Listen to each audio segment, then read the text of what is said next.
kita menyimpan sarananya, terus apakah itu harus ada perawatan khusus atau harus ada tata cara yang dilakukan agar energi dalam mustikanya tetap terjaga atau seperti apa Ki? Perawatan kalau batu mustika saya katakan wajib, ya mengikuti mustikanya seperti apa. Tapi saya sarankan adalah mustika itu dirawat.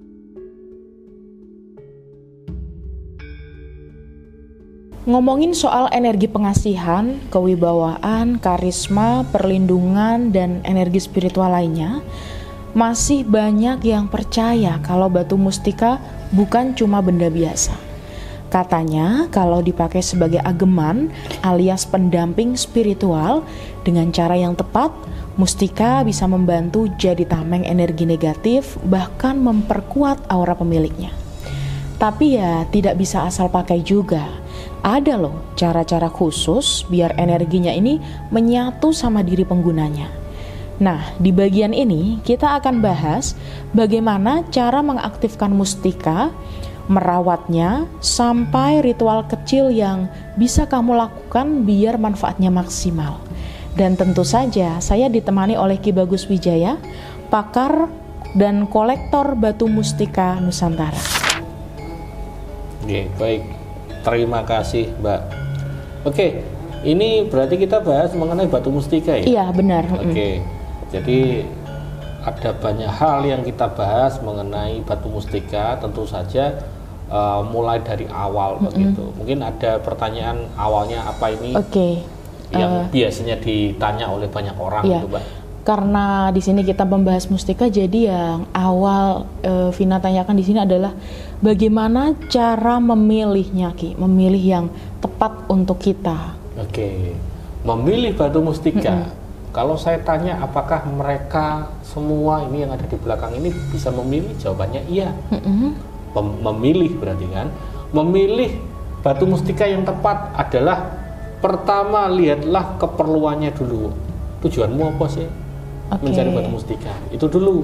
Apa yang diinginkan? Ya, kalau tujuan saya ingin punya saja, ya sudah pilih, nggak apa-apa, nggak peduli lainnya, nggak peduli manfaatnya, kamu pilih karena kamu suka, mau dikoleksi mau disimpan gitu kan.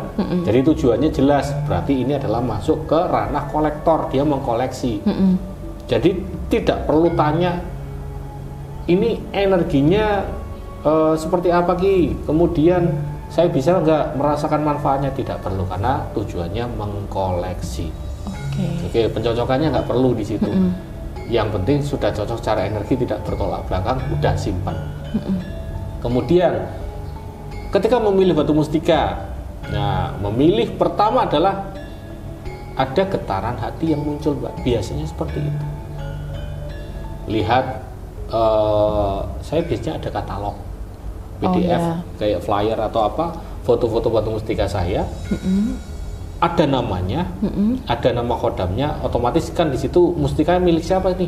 Milik saya, Ki Bagus Wijaya. Tentu saja itu sudah ada koneksi orang yang melihatnya. Oh, kok ada getaran ya Ki? Ada ketertarikan di situ. Kok saya suka warnanya? Itu sudah termasuk tanda-tanda kalian sudah ada ketertarikan. Nah, memilih itu mulai dari situ dulu.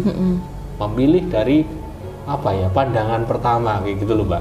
Pandangan pertama saat melihat-lihat itu tadi. Betul, ada pandangan pertama melihat nah kebetulan kita bikin video ini kan ada lelang nih mustika, contoh mustika ruby Segoro Kidul, bentuknya aneh tapi kok saya suka ya. Nah ini sudah ada ketertarikan.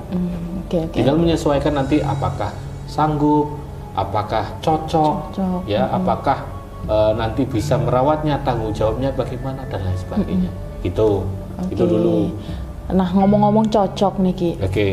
Kalau mustika kan memang harus ada kecocokan ya Ki ya. Betul Tapi bagaimana kita bisa tahu Ki kalau mustika itu cocok energinya dengan diri kita?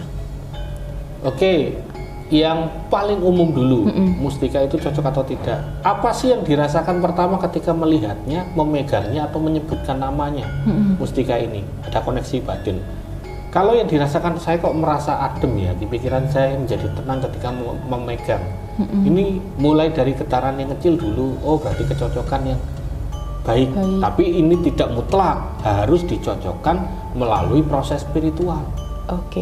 Tidak semua orang bisa. Kalau saya pribadi, mustika milik saya, ada yang mengaku saya mau ini Ki, boleh nggak itu menjadi milik saya?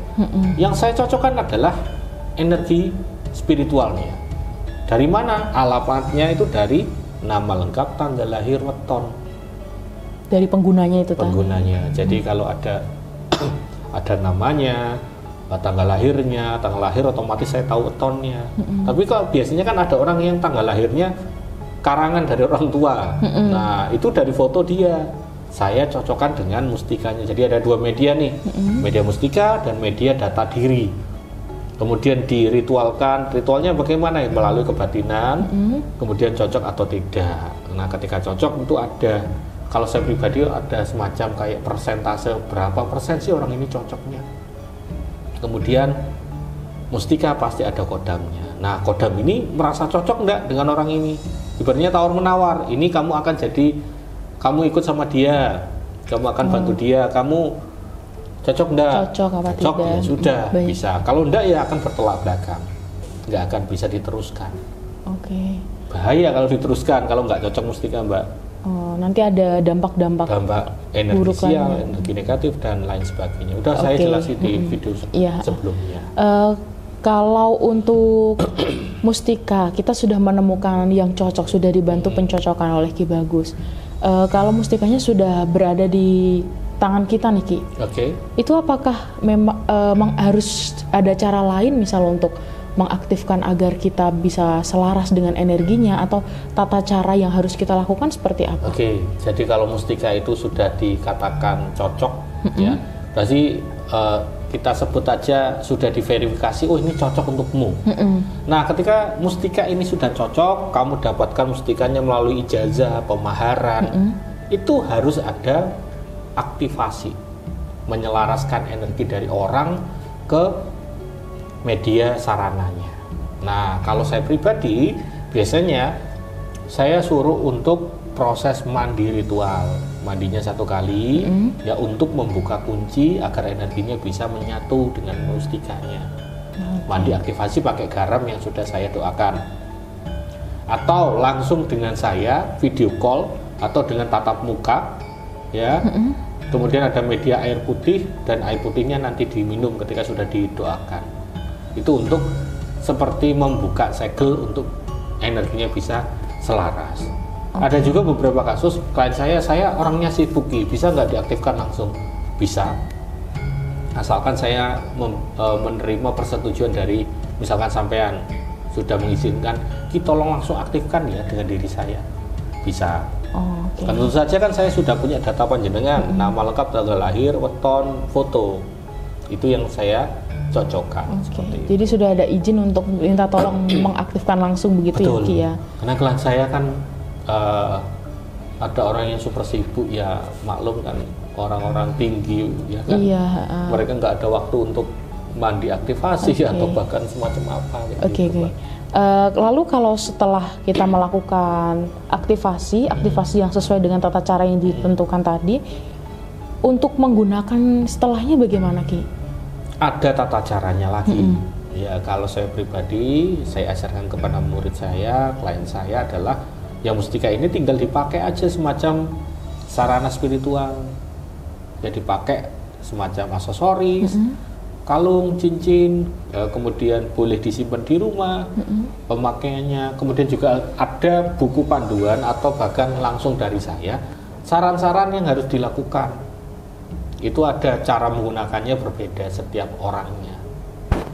Ya, paling simpelnya adalah saya berikan, ini tolong dipakai aja seperti biasa dan lain sebagainya. Tapi kalau mustikanya khusus, energi level raja, level legenda, pasti ada tata cara yang berbeda. Pasti saya ungkapkan kepada yang memilikinya, kayak gitu Mbak. Berarti tinggal disesuaikan dengan sarananya begitu ya Ki ya? Betul sekali. Lalu kalau kita menyimpan sarananya, terus apakah itu harus ada perawatan khusus atau harus ada tata cara yang dilakukan agar energi dalam mustikanya tetap terjaga atau seperti apa Ki? Perawatan kalau batu mustika saya katakan wajib, ya mengikuti mustikanya seperti apa. Tapi saya sarankan adalah mustika itu dirawat. Jadi tujuannya untuk merawat batu mustika itu bukan memberi makan kodamnya, tetapi merawat energinya. Sama seperti kita punya rumah ini kalau kotor kita bersihkan, disapu, dipel. Nah, perawatan itu sama, yaitu membersihkan agar energinya selalu positif. Ya, kemudian energinya bisa bermanfaat untuk diri kita. Ibarat kita pribadi lah, kita dosa ya, kita selalu berdoa kepada Gusti Allah agar dosa kita dihilangin. Nah, kayak gitu itu perawatan. Jadi agar bisa terjaga energi positifnya dan juga bersih ya, wangi kan. Makanya pakai minyak misik. Gitu. Makanya kalau teman-teman yang punya underestimate itu sebutannya, punya sebutan kalau mencium aroma wangi kemudian ketakutan, aroma bunga, padahal itu kan wangi yang enak. Kemenyan, padahal kemenyan juga wangi yang disukai malaikat. Salah kalau kalian aroma kayak gitu, dupa itu, wah ini mengundang setan, itu salah besar. Itu yang menurut saya, yakin saya adalah wangi adalah mendatangkan kebaikan, malaikat suka. Makanya di Ka'bah dibakari dupa atau buhur, atau bahkan ya kita sebutnya seperti kemenyan kayak gitu. Tujuannya itu perawatan agar wangi, energi positif datang. Gitu, Mbak. Kalau dengan perawatan ini energinya bisa permanen nggak Ki? Ini yang sering jadi pertanyaan juga Ki. Kalau energi itu, hukum kekekalan energi adalah energi tidak bisa dimusnahkan. Artinya apa? Permanen. Ya, mungkin yang terjadi adalah berubah bentuk begitu, energi energi yang berubah begitu. Artinya batu mustika itu bisa berubah energinya ketika kita tidak rawat, mustikanya pecah, atau kita sudah tidak tidak sejalan. Karena saya pribadi kalau ada yang memiliki mustika dari saya kasih pantangannya ya jangan sombong.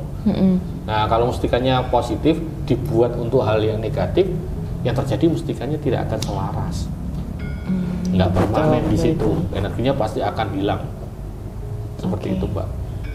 Kalau mengenai mustika ini Ki, apakah langsung ada manfaatnya atau ada jaminan ini pasti akan langsung berhasil begitu Ki yang diberikan biasanya Ki? Ini yang sering saya dengarkan. Ya, ada juga beberapa klien saya yang mungkin juga 1-2 orang ya merasa yang ini saya sudah pakai mustikanya ini bagus loh, tapi kok nggak ada manfaat yang terjadi.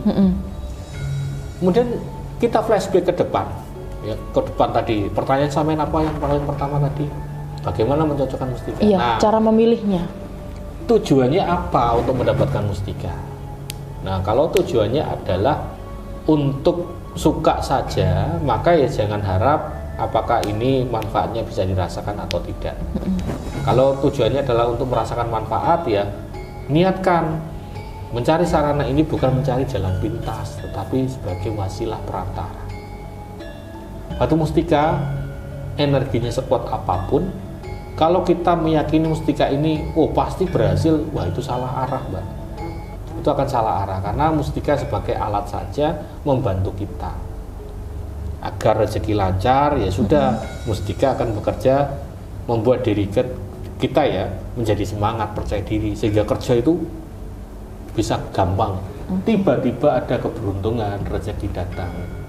Jadi seperti itu, bukan tiba-tiba pakai batu mustika kemudian langsung ada uang datang begitu dengan instan, tidak seperti itu. Kemudian aura menjadi lebih positif, kemudian dengan seketika bisa menundukkan orang. Nah, itu tidak seperti itu cara kerja batu mustika.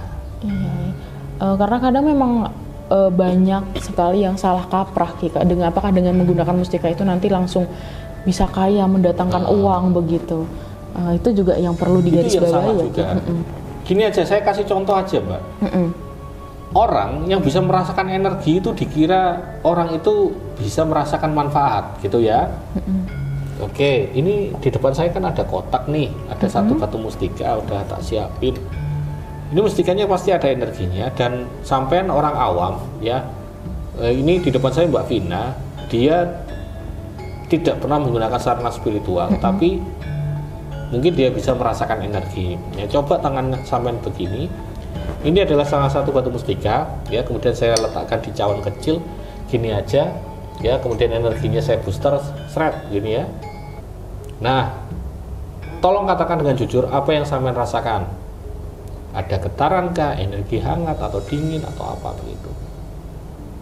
Ini belum begitu bisa Vina rasain, mungkin semacam Ada yang dirasakan enggak?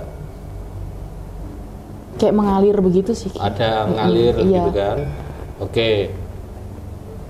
Itu sudah menjadi tanda kalau orang bisa merasakan energi, ya kan? Contoh lain lagi. Di atas saya ini ada lampu, ya kan? Ini kalau tangan saya arahkan ke atas begini, ada hangat yang terasa, begitu kan? Berarti ini energi, Mbak. Iya. Mustika juga sama, dia mengandung energi. Energinya seperti apa Ki? Yang tidak bisa kita jabarkan, wong energi itu gaib, tidak terlihat. Ya kan, kayak kita bisa hidup di dunia ini, ruh kita berjalan itu juga energi. Nah, tapi yang penting adalah energi itu tidak menjelaskan manfaat. Ya, jadi energi itu siapapun bisa merasakan energi, tapi manfaat akan mengikuti sesuai dengan mantep kita, niatnya. yakin kita, niat kita, ingin menggunakan batu mustika itu untuk apa sih begitu. Oke. Bahkan ada beberapa hal yang dilupakan, Mbak. Kalau saya ngapunten ya, misalkan saya butuh uang, seperti yang saya sampai tanyakan tadi, saya butuh uang, lah kan batu mustika saya banyak, ya kenapa kok energi batu mustika ini tak pakai biar dapat uang banyak? Itu nggak akan bisa langsung instan, karena tujuan kita tergesa-gesa, sembrono, gerusa-gerusu. Itu banyak teman-teman. Jadi mustika saya itu ada ratusan, hampir 1000. Dari dulu itu berkurang dalam 1 bulan ya, berkurang 10, 20, saya dapat lagi, begitu terus, Mbak. Kalau udah berjalan 10 tahun lebih ya sudah hampir berapa itu ya, udah hampir 1000 kan yang ada di orang lain mustika saya. Dari orang-orang sebanyak itu, orang yang bisa merasakan manfaatnya dengan benar itu 97-98%. Sisanya belum bisa, karena tadi saya menemukan kecenderungan mereka itu gerusa-gerusu, kepingin instan dan salah dalam ingin mendapatkan mustika. Gitu, ingin mendapatkan mustika ini, ingin digunakan untuk laris manis, untuk menggait pasangan, tapi tidak selaras dengan hatinya, nggak mau melakukan proses keseimbangan antara usaha lahir dan batin. Nah, ada salah satu kasus, salah satu klien saya, dia kepingin kaya, Mbak. Dia punya usaha, oh iya benar bisa dalam artian benar ada kemungkinan karena dia punya usaha. Tapi nggak mau usaha ini berkembang. Ya pokoknya anggar jualan aja, disuruh jualan. Wah ini zamannya online Pak, usaha panjenengan ini online itu banyak yang akan kenal, energinya tertarik, orang banyak ya ketarik, bisa beli. Nggak mau ya, dia nunggu di tokonya aja begitu. Nah ini juga kan nggak seimbang antara usaha lahir dan batin dia.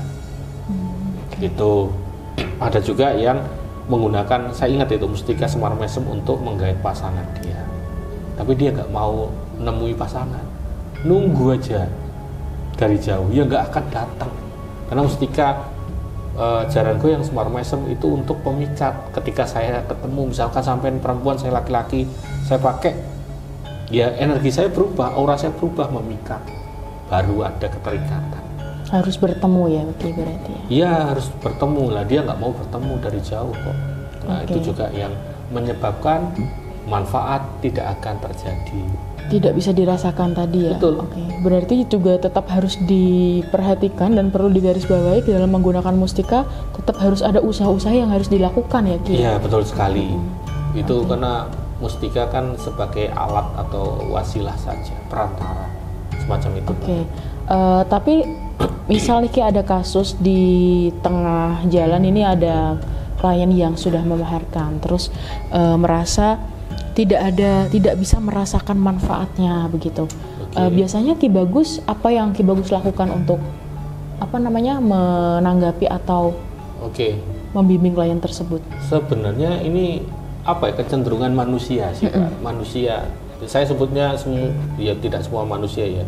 Kebanyakan itu egois dan juga sedikit munafik. Saya menyebutnya seperti itu. Karena kita merasakan manfaatnya nih. Tapi hanya sebentar, 1 hari sampai 1 minggu nih manfaatnya. Tapi gara-gara dia melakukan kecenderungan atau yang jelek lagi, energi negatif itu datang, mustikanya tidak berhasil, tidak maksimal lagi. Kemudian dia merasa sial terus selama 1 bulan, 2 bulan. Nah, dia akan kecenderungan melupakan yang 1 minggu manfaat dirasakan.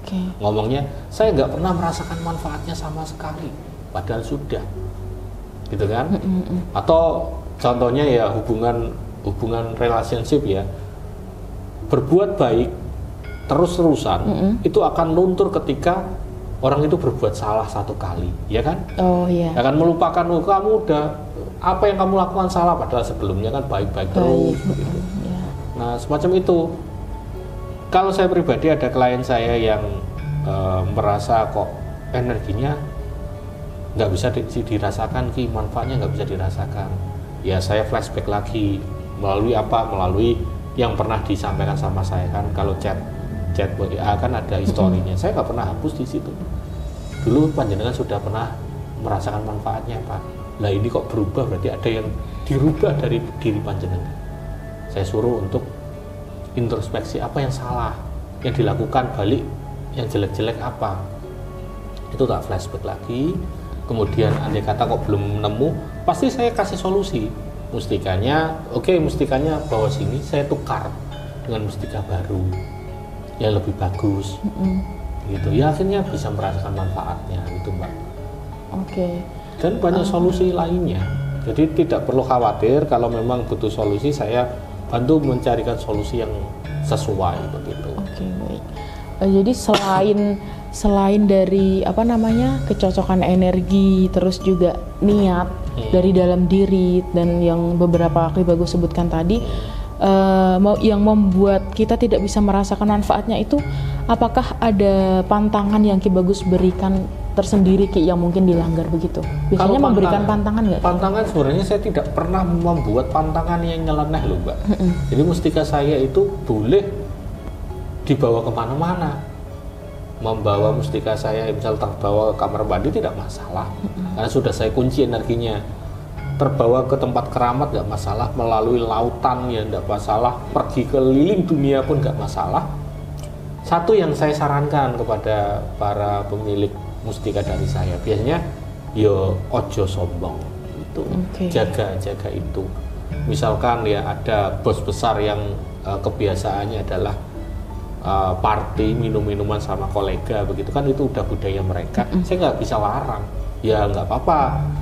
Kalau memang hatinya panjenengan sudah bagus ya sudah, mustikanya dibawa nggak apa-apa. Tapi kalau ada ragu, nanti takutnya mustika saya berubah, ya sudah taruh rumah.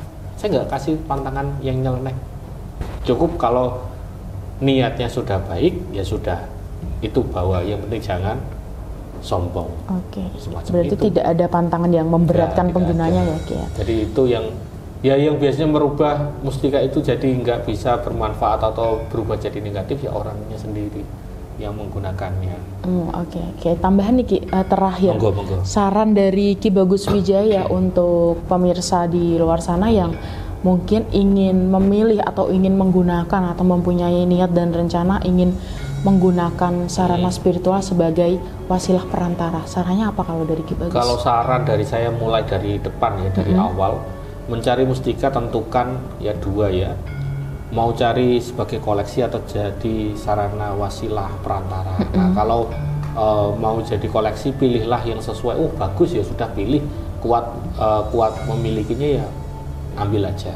Secara bentuk berarti ya? Secara bentuk, pamor dan lain sebagainya. Tapi kalau mencari sebagai ageman spiritual wasilah atau perantara, berarti kan ada energi manfaat. Pilihlah yang cocok, sudah dicocokkan, kemudian lakukan tata cara dengan benar.